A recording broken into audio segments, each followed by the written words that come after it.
It's busting probate real estate misinformation on the first page of Google. You believe that? First page of Google, Bill. Now, what do you mean everything on the internet isn't true? And yes, I get the irony of that. After all, we're on the internet. But we hear it all the time. There is so much probate real estate misinformation out there, and we found it on the very first page of Google. So join us as we absolutely tear apart a blog full of probate misinformation, looking to mislead you so you don't know how to do probate.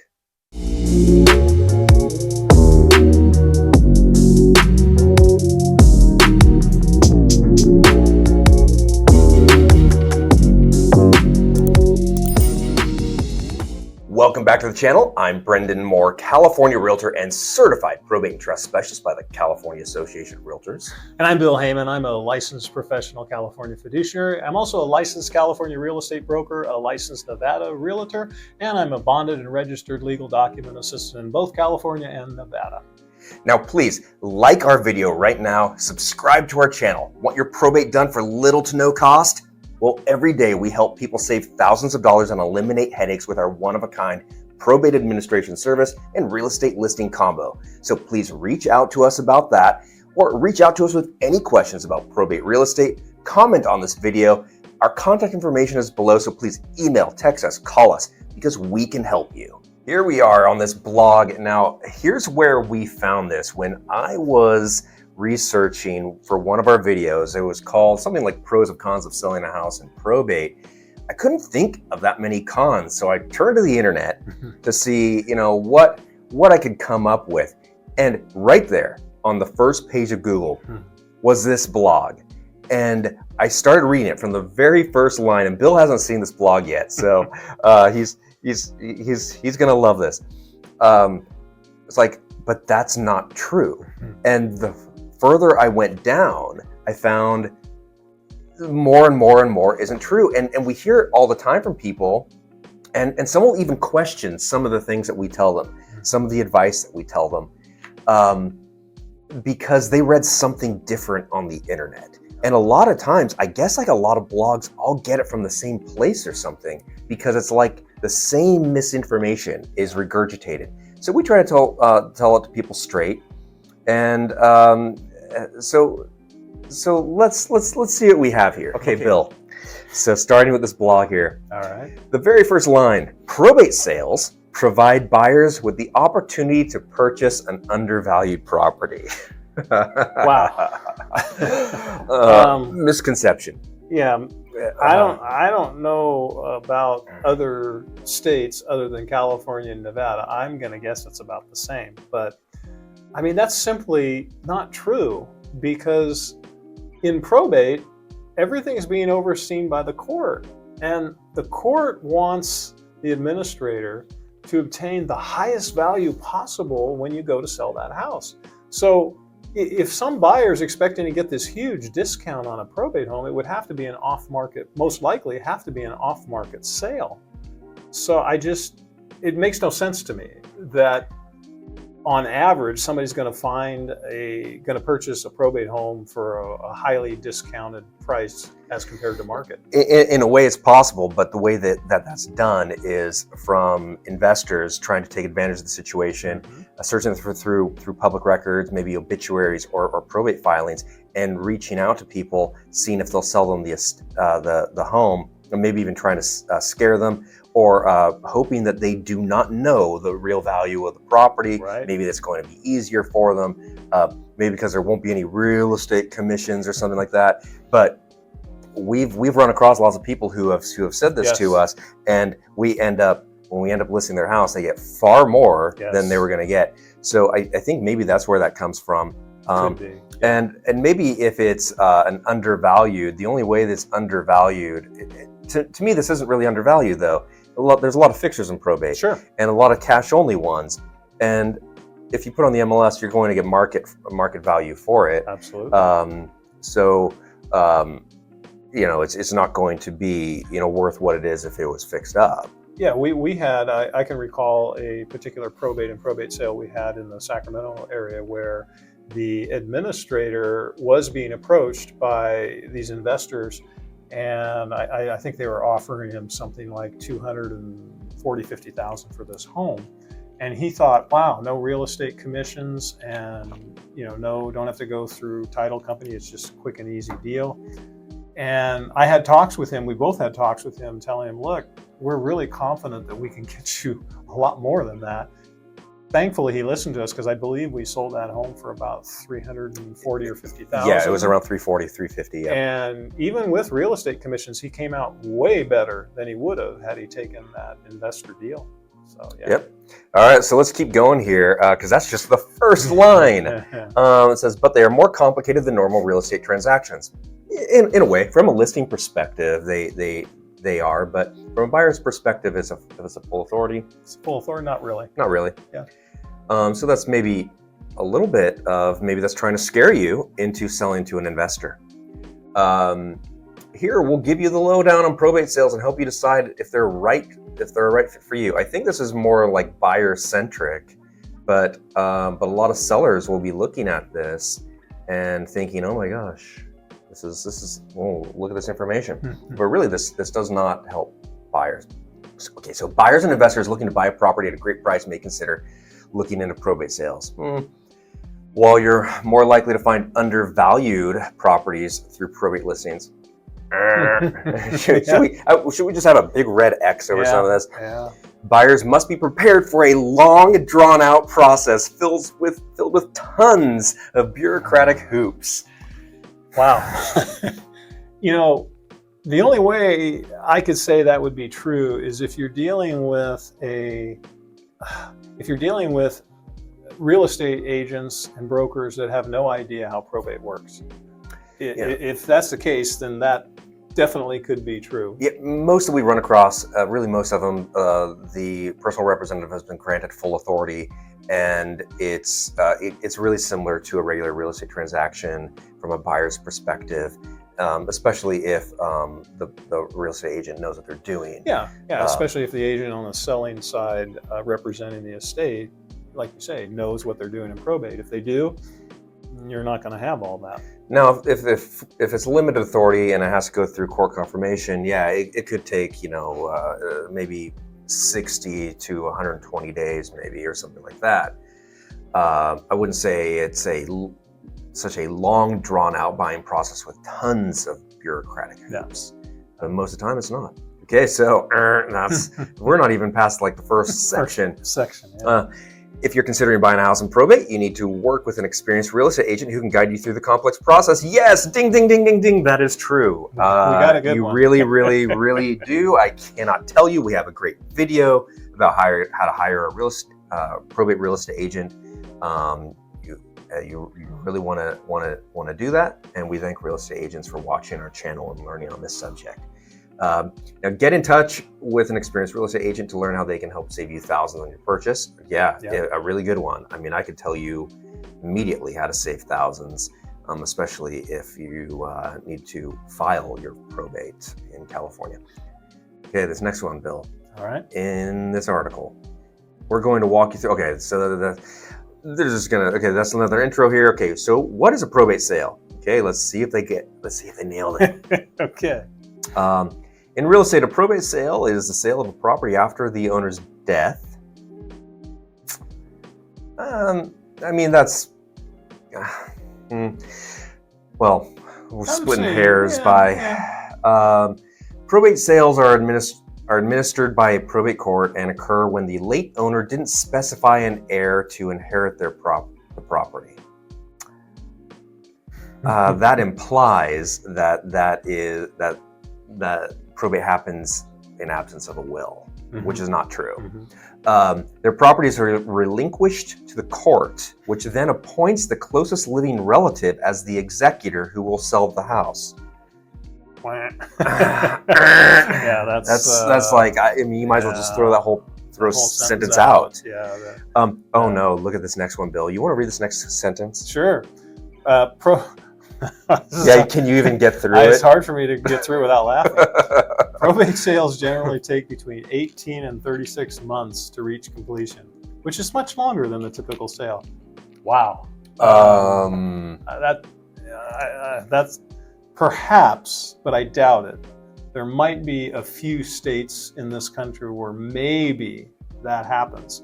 But I can tell you in California, Nevada, that is totally incorrect. Well, something I didn't tell you about this particular one is this blog. It does talk about this being California. Oh my gosh. Oh yeah, yeah. Okay, then this is way off. Probate sales, whether full authority or limited authority, in no way take 18 to 36 months. That's nonsense. You got full authority and everybody's cooperative, then you can get a probate sale done in 20 days if everybody's cooperating. Even less. We've done it even less. Even less. If there's notices of proposed action, I would say probably closer to 18 days. You have to have those out. There's that 15-day kind of grace waiting period. Waiting period. And it takes some time to process them. But if all the interested parties, mainly the heirs, will sign off on what are called waivers of notice of proposed action, you close in 10 days. Yeah. Less. Yeah, 7 to 10 days. Yeah. Even one with limited authority. Limited authority has to go through the court confirmation process, and there's a waiting period for getting to court. 60, 75 to 120 days, max, if everything's done correctly. So that one's way off. That one's way off. I mean, it's more accurate if you have people who do not know what they're doing, and that includes in the actual probating of the estate. That's that service. Yeah. But no, that's way off. Okay, so how does a probate sale work? Ooh, this should be fun, Bill. It looks like. Let's see. When someone dies without designating an heir to their property, the state steps in and takes over the property and chooses an executor to carry out the home. Wow. Okay. That's so far off. the state steps in and takes over the property. Yeah, that's totally false. State never steps in. And the state doesn't take over the property. And what about choosing an executor? And the state doesn't choose an executor to carry out the home sale. And an executor, that term is who is mentioned in the will. Correct. If there's no will, what is it called then? Administrator. Administrator, yeah. Okay, so probate laws are determined at the state level, so the exact process varies from state to state. That's true. But again, this blog stated this was for California. Yeah. Okay, the process. No matter where the sale takes place, specific procedures are put in place to ensure that the home is sold for the best price. See, now that contradicts what they said in the opening completely. Yeah, completely. And that is more precise. Yes. So how can you get an undervalued property when there's specific procedures in place to make sure the home is sold at the best price? It's a total conflict. Right. Total conflict. Now, the executor appointment. The court appoints an executor, who will take care of the home sale. Generally, the executor is the closest living relative to the late owner. Maybe not. Yeah. And I think that they actually mean administrator, but yeah, maybe not. We've seen it where it wasn't even a relative at all. Yeah. And a lot of times you're the administrator. Okay, hire a real estate agent. Okay, so that's a good step. The executor hires a real estate agent to help carry out the sale. Most real estate agents are capable of completing a probate sale. Capable. Yeah, no offense to you agents out there. We mean no offense. But as Brendan has said in the past, there's a lot of real estate agents out there who, even in their long career, have never done a probate sale. Yeah, and I do recommend hiring a real estate agent who has. And if you're a real estate agent, I would try to get a hold of another real estate agent who has done a lot, and maybe see if they can mentor you a bit before taking one on. Absolutely. Now, this next part here about, most real estate agents are capable of completing a probate sale, but it's a good idea to find one that has specific probate experience or is a certified probate real estate specialist, which both of us are a certified. And I would agree with that. I would agree. Yeah, that definitely would agree with that. Yeah.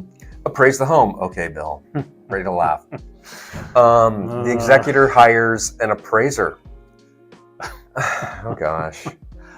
Okay, so they're talking about the probate referee. Yeah, well, I guess I'm maybe. not sure. Okay, so in California, homes cannot sell for less than 90% of the property's appraised value. Okay, that just... Completely false. Yeah. Completely false. So what they're talking about a limited authority situation there. I think they are there. And yeah.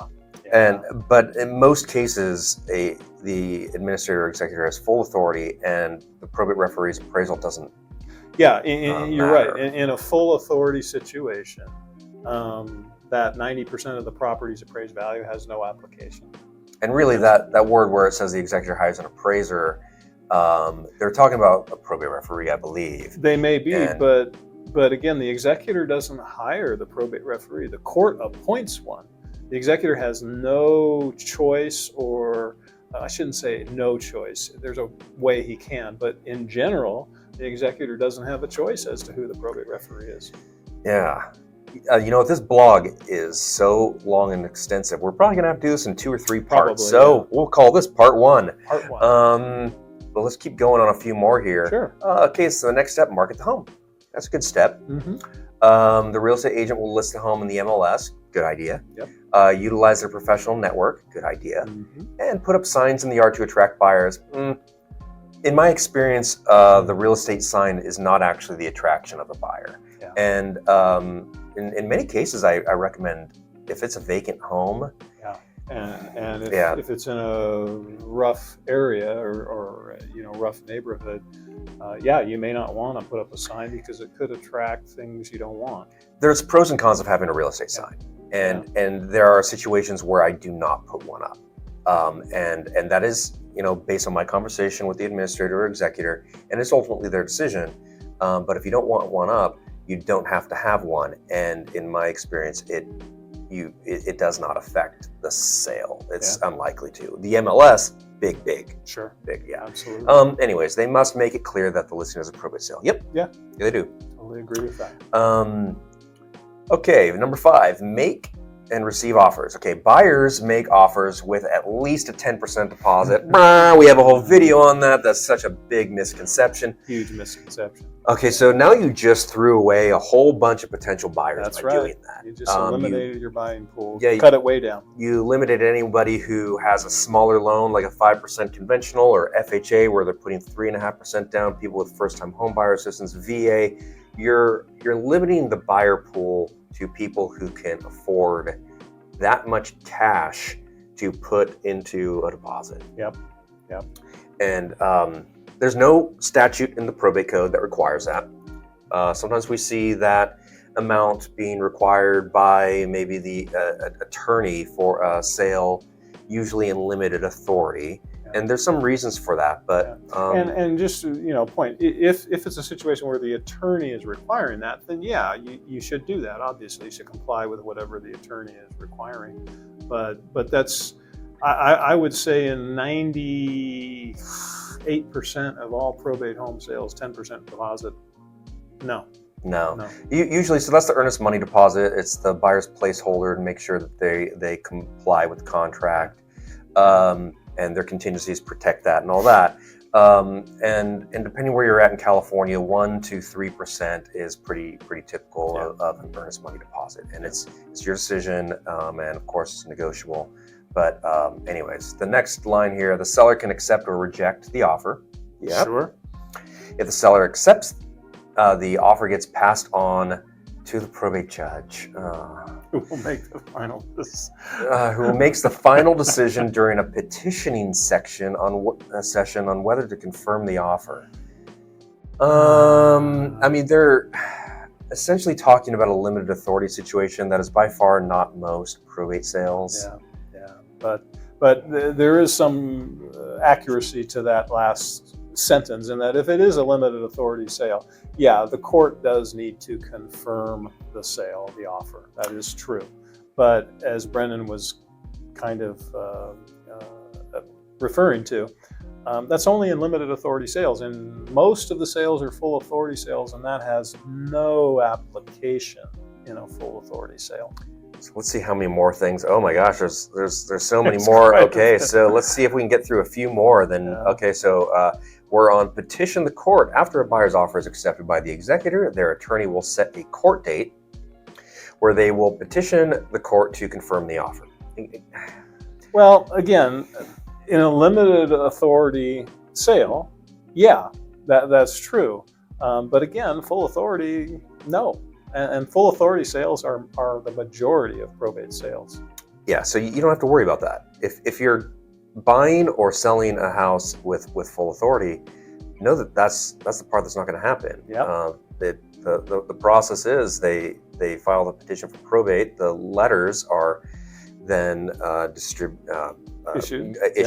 Yep. and that grants someone full or limited authority. If they're granted full authority, then they have permission to sell the house. There isn't a court appointment after that, unless there's some sort of a disagreement about notices. We should clarify, if in a full authority situation, if a heir or interested party objects to the sale, then that's going to lead you into a court confirmation type process. Yeah, which is not common. No, it doesn't happen very often, at least not in our experience. Not in our experience. Okay, so let's see. The date is generally 30 to 45 days after the executor accepts the offer. Okay, so if you're talking about a court confirmation hearing, it's going to depend on the court. Yeah, 30 to 45 days. Totally on the court. It's possible, but probably no. longer. Probably longer. Plus, you have, during that period of time, just 30 days, you have to do your notices in a limited authority sale, like your public notices. Yes, you got to publish.